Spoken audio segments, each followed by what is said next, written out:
Okay, good morning, gentlemen and ladies. Okay, are you ready? Yes, sir! Ano yung kaya natin, trademark ng ating PRTC 5? Handa na ba lahat? Sir! Siyempre! Are you ready? Siyempre! Ulit, are you ready? Siyempre! Ulit, are you ready? Siyempre! Kaya matutulog kasi napakaganda ng ating subject. I hope na tapos na kayo dun sa police officer. Tama ba? Tapos na kayo ng police organization. Yes, sir. Okay. Susunod yan, the public safety services. Okay. Sino may idea ng ibig sabihin ng public safety services? Sino yan? Public safety services, siya yung sir, ng mga yung alagad ng pulis na ng public safety. Okay. Wala. Public safety services, sila po yung mga kagaya po ng PNP, DFP, BJMP, and other agencies. Sila po nag-i-ensure ng safety ng community and ng country po, sir.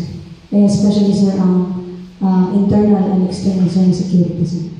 Okay. What about you? Pinamuna nila, sir, ang safety at protection ng mga tao sa komunidad. Safety. Halika. Magaling ka ng pungod yan.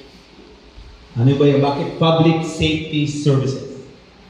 Sir, it involves the designation of tasks to ensure public safety of the people and the citizens. Designation of tasks. Okay? Ikaw. Sir, public safety services is composed of our flag bureau, which is Philippine National Police, Bureau of Fire Protection, and Bureau of Jail Management and Penology. Thus, with a common goal, sir, which is to maintain public peace and order. Okay. Yung Tri-Bureau, andun ha? Ikaw, maganda yung nasa isip mo. Public safety and services po is the main focus of the Tri-Bureau, which they provide in different services and in different ways to make the country in a good term. Same time, Tri-Bureau. What about you? Sir, sila po yung nagbibigay ng service sa ating community with regards to para maging maayos ang ating komunidad. Service from the community. Out of the community. Natawag na kita. Ikaw, Iha. Ha? Para lahat magsasalita nila. Sir, in regards to public safety, sir, sila po yung parang nakatalaga na mga nasa service, sir, para i-ensure yung safety ng nakararami, sir. Safety, yung last element, halika. Safety, Tri-Bureau. Sir, for me, public safety services they are the symbol that makes the community feel at peace. Yung ano po, sir, parang kumbaga mga pinaparamdam nila sa mamamayan na pwede silang maging kampante na walang mangyayari sa kanilang masama. Okay. At least, at least sila dahil sa ating public safety. What last element? Ikaw. Lahat na ba kayo nung introduce yourself in 2 minutes? Sa iyong course coordinator?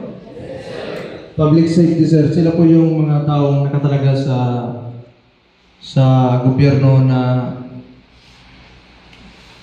na palaging iniisip yung community po, sir. Thank you po, sir. For the sake of community. Last element.